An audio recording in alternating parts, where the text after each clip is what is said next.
सो hey everyone, आप लोगों का बहुत-बहुत स्वागत है हमारे यूट्यूब चैनल स्टडी पॉइंट जहाँ में। तो गाइस हम आप लोगों के लिए टॉप 15 जीके जीएस का सोर्स लेकर आए हैं जो बहुत ज़्यादा इंपॉर्टेंट है गाइस। अगर आप क्वेश्चन का टेबल देखेंगे आपको इतना अच्छा लगेगा क्योंकि मैंने क्वेश्चन का टेबल इतना बेस्ट रखा है और इतना ये रखा है कि आप लोग जिन लोगों का भी अभी करंट में एग्जाम आने वाला है उन लोगों के लिए बहुत हेल्पफुल होने वाला है गाइस।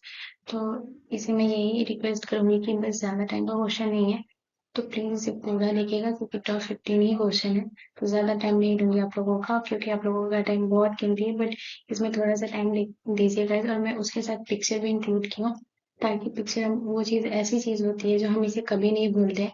जैसे मूवी वगैरह में भी होता है तो हम उसे कभी नहीं भूलते, तो मैं बिल्कुल वही चीज की हूँ ताकि आप लोगों को ज्यादा से ज्यादा मैं जितना इजिली हो सके उतना इजिली आपको प्रोवाइड कर सकूँ और उतने अच्छे से आप लोगों को नॉलेज दे सकूँ ताकि आप लोग अपने एग्जाम में अच्छा नंबर स्कोर कर पाए और सिलेक्शन ले पाए। तो जिन लोगों का भी करेंट में एग्जाम है उन लोगों के लिए ऑल द बेस्ट। तो चलिए बिना देरी के स्टार्ट करते हैं। तो हमारा पहला क्वेश्चन है कि 52वें ज्ञानपीठ पुरस्कार, और मैं चीजों को हाईलाइट भी करती हूँ ताकि जो क्वेश्चन जिस चीज को कनेक्ट करती है मैं उसको हाईलाइट क्यों, ताकि आप लोग उस चीज को भी ध्यान रखें। तो मैं बहुत क्वेश्चन को मैं इस लेवल से लेकर आई हूँ कि आप लोगों को कभी नहीं भूलेंगे। आप एक से दो बार देख लीजिए बस, उसके बाद आप भूलेंगे ही नहीं। तो पहला क्वेश्चन है हमारा कि 58वें ज्ञानपीठ पुरस्कार जो है, ज्ञानपीठ पुरस्कार से किसे सम्मानित किया गया है। तो किसे सम्मानित किया गया है? तो पहला ए ये गुलजार कवि है, और दूसरा है कि बी, ऑप्शन बी कि राम भद्राचार्य, और ऑप्शन सी उपयुक्त में दोनों, या ऑप्शन डी उपयुक्त में से कोई नहीं। तो ये 58वें ज्ञानपीठ पुरस्कार जिनको मिला है वो गुलजारी को भी मिला है, गुलजार को भी मिला है और राम भद्राचार्य के दोनों को मिले हैं। तो ये इनका जो करेक्ट आंसर होगा वो होगा option number C is the correct answer, उपयुक्त में दोनों। चलिए नेक्स्ट की तरफ। तो अगला क्वेश्चन है हमारा, और गाइस पीछे वाला क्वेश्चन भी बहुत इंपॉर्टेंट है और ये भी क्वेश्चन बहुत इंपॉर्टेंट है। तो ये क्वेश्चन नंबर 2 है हमारा कि महिला जो बैडमिंटन है Asia team champion, Asia team champion 2024 का खिताब किसने जीता था। तो किसने जीता था? तो ऑप्शन ए चीन ने, ऑप्शन बी थाईलैंड ने, ऑप्शन सी भारत ने, या ऑप्शन डी इंडोनेशिया ने। तो जो महिला बैडमिंटन एशिया टीम चैंपियन 2024 का खिताब जिसने जीता है वो हमारा भारत जीता है। तो option number C is the correct answer, हमारा इंडिया जो है वो जीता है। चलिए नेक्स्ट की तरफ। तो अगला क्वेश्चन है हमारा, अंगूर की खेती, उपज और कटाई को निम्नलिखित में से किस नाम से जाना जाता है। तो जो अंगूर की खेती होती है, उपज होती है और कटाई, इन तीनों जो होती है अंगूर की खेती में, तो उसे हम क्या कहते हैं? तो option A sericulture, option B viticulture, option C pisciculture, या ऑप्शन डी इनमें से कोई नहीं। तो इसका जो करेक्ट आंसर होगा वो होगा option number B is the correct answer.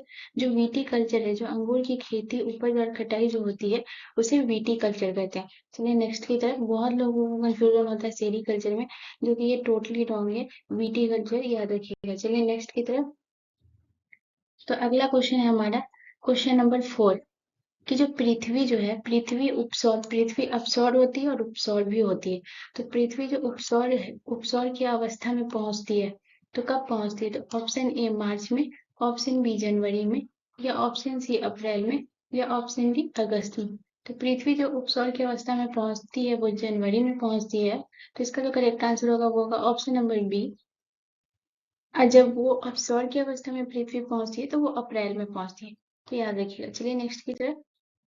तो अगला क्वेश्चन हमारा क्वेश्चन नंबर 5 कि शिवालिक के पर्वत पदों, ये हमारा शिवालिक हिल से देख सकते गए, जो शिवालिक के पर्वत पदों में कौन सी स्थलाकृति पाई जाती है। तो जो इसके में कौन सी पाई जाती है? तो option A khadar, option B bhabar, या ऑप्शन सी बांगर, या ऑप्शन डी डेल्टा। तो इसका करेक्ट आंसर क्या होगा? तो जो शिवालिक के पर्वतों में जो पाई जाती है वो पाई जाती है बाभर। तो इसका जो करेक्ट आंसर होगा वो होगा ऑप्शन नंबर बी। बहुत लोगों को लगता है कि जो शिवालिक में पाई जाती है वो बांगर पाई जाती है, तो ये टोटली रॉन्ग है। इस पे बिल्कुल भी ध्यान नहीं दीजिएगा, बाबर पर याद रखिएगा। चलिए नेक्स्ट की तरफ।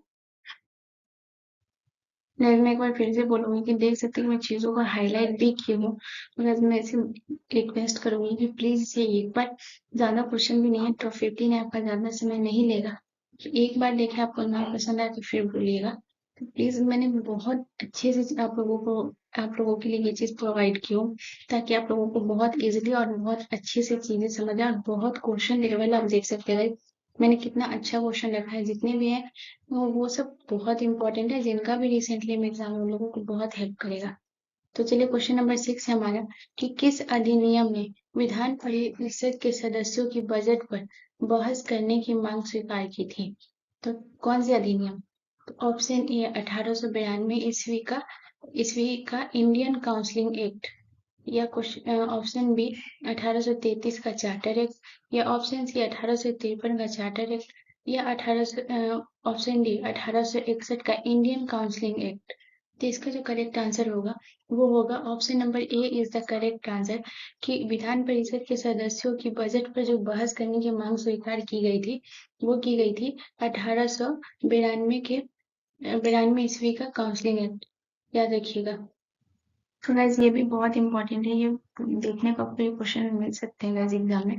तो प्लीज याद रखिएगा कि विधान परिषद के सदस्यों की जो बजट पे बहस करने की मांग जो स्वीकार की गई थी वो 1892 ईस्वी का इंडियन काउंसलिंग एक्ट जो था उसमें एक्सेप्ट किया गया था। चलिए नेक्स्ट की तरफ। तो अगला क्वेश्चन है हमारा कि हेनरी विवियन डिरेजियो किससे संबंधित है? तो ऑप्शन ए सेवा सदन से, ऑप्शन बी आर्य समाज से, ऑप्शन सी यंग बंगाल आंदोलन से, या ऑप्शन डी प्रार्थना समाज से। तो हेनरी विवियन डिरेजियो जिससे संबंधित है वो है option number C is the correct answer. Young Bengal आंदोलन से जो है हेनरी विवियन डिरेजियो संबंधित है। चलिए नेक्स्ट की। तो क्वेश्चन नंबर 8 है हमारा कि पंचतंत्र जो है पंचतंत्र कब लिखा गया था? तो पंचतंत्र कब लिखा गया था? तो ऑप्शन ए मौर्य काल में, ऑप्शन बी गुप्त काल में, या ऑप्शन सी हर्ष काल में, या ऑप्शन डी इनमें से कोई नहीं। तो वैसे मैं बता दूं कि जो पंचतंत्र किताब लिखा गया था वो लिखा गया था विष्णु शर्मा के द्वारा। तो गैस मैं पंचतंत्र के जितने भी बुक के बारे में है उसके बारे में भी मेरा खुद का वीडियो है, तो आप मेरे इसमें जाकर प्रोफाइल में जाकर देख सकते हैं।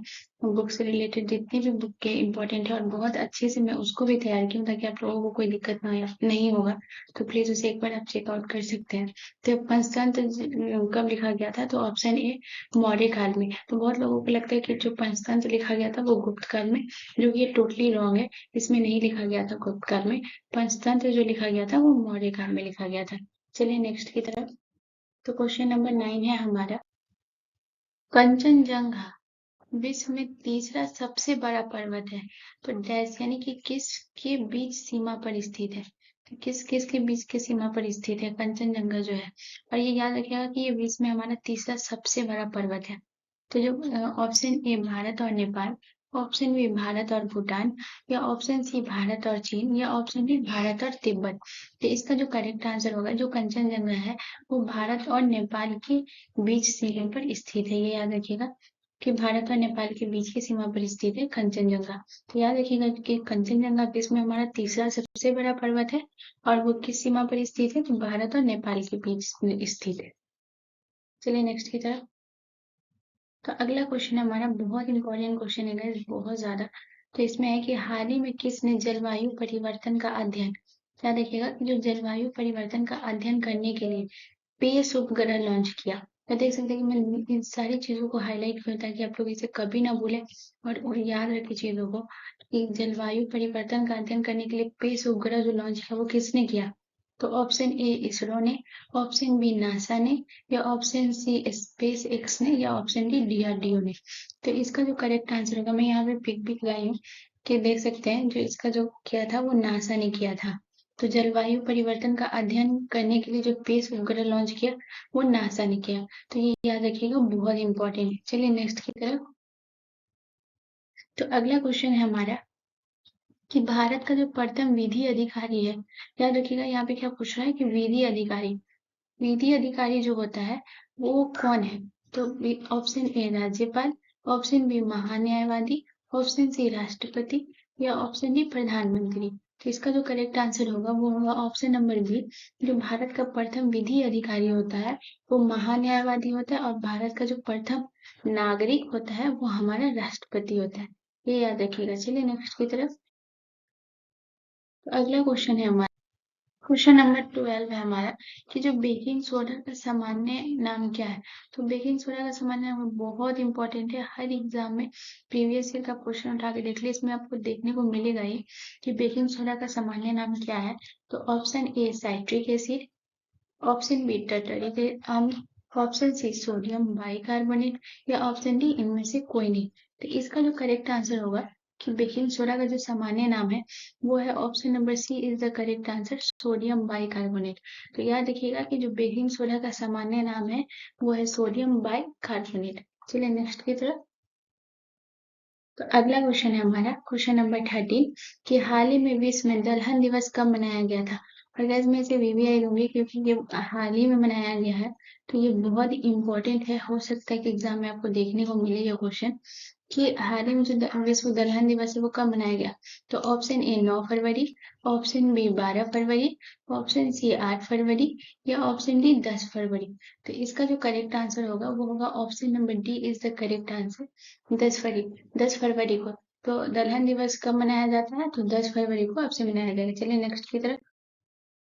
अगला क्वेश्चन है हमारा क्वेश्चन नंबर 14 और ये भी बहुत इंपॉर्टेंट है कि 2024 अंडर 19 पुरुष वनडे। देखिए मैं चीजों को हाईलाइट भी की हूँ कि कितना इंपॉर्टेंट है कि 2024 का अंडर 19 पुरुष वनडे क्रिकेट विश्व कप किस देश ने जीता था। ये बहुत इंपॉर्टेंट है, तो बताइए option A England, option B Australia, option C दक्षिण अफ्रीका या ऑप्शन डी भारत। तो बहुत लोगों को लगता होगा कि भारत ने जीता है, बट भारत ने नहीं जीता है। ये जो जीता है वो ऑप्शन नंबर बी है, ऑस्ट्रेलिया। तो 2024 का अंडर 19 पुरुष वनडे क्रिकेट विश्व कप जिसने जीता है वो ऑस्ट्रेलिया ने जीता। चलिए नेक्स्ट की तरफ। तो गाइज हमारा टॉप 15 का जीके जीएस का सोर्स ये लास्ट क्वेश्चन है, और गाइज होपफुली आप लोगों को ये पसंद आया होगा, और मैं ये भी कहूंगी क्वेश्चन लेवल आपको बहुत अच्छा भी लगा होगा। तो गाइज प्लीज इसे अगर आप लोगों को अच्छा लगा होगा तो प्लीज मेरे वीडियो पे 500 लाइक जरूर दीजिएगा, पूरा करिएगा इसका टारगेट, और हो सके तो जितना ज्यादा हो सके मेरी वीडियो को प्यार जरूर दीजिएगा बहुत सारा। तो मैं आप लोगों के लिए डेली वीडियोस लाती रहूंगी। तो जो ये हमारा आखिरी सवाल है क्वेश्चन नंबर 15 कि जो ब्रह्मपुत्र नदी को अरुणाचल प्रदेश में क्या कहा जाता है। तो ये प्रीवियस ईयर है, बहुत सारे एग्जाम के देख सकते हैं गाइस, बहुत इंपॉर्टेंट, मैं इसे वीवीआई भी दूंगी कि ब्रह्मपुत्र जो नदी है उसको अरुणाचल प्रदेश में क्या कहा जाता है। तो ऑप्शन ए दिहांग नदी, ऑप्शन बी पूरब गंगा नदी या ऑप्शन सी मंदाकिनी या ऑप्शन डी काली नदी।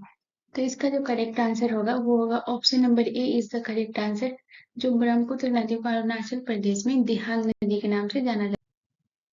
तो याद रखिएगा गाइस। चलिए बस आज के लिए इतना ही, धन्यवाद, मिलते हैं नेक्स्ट वीडियो में।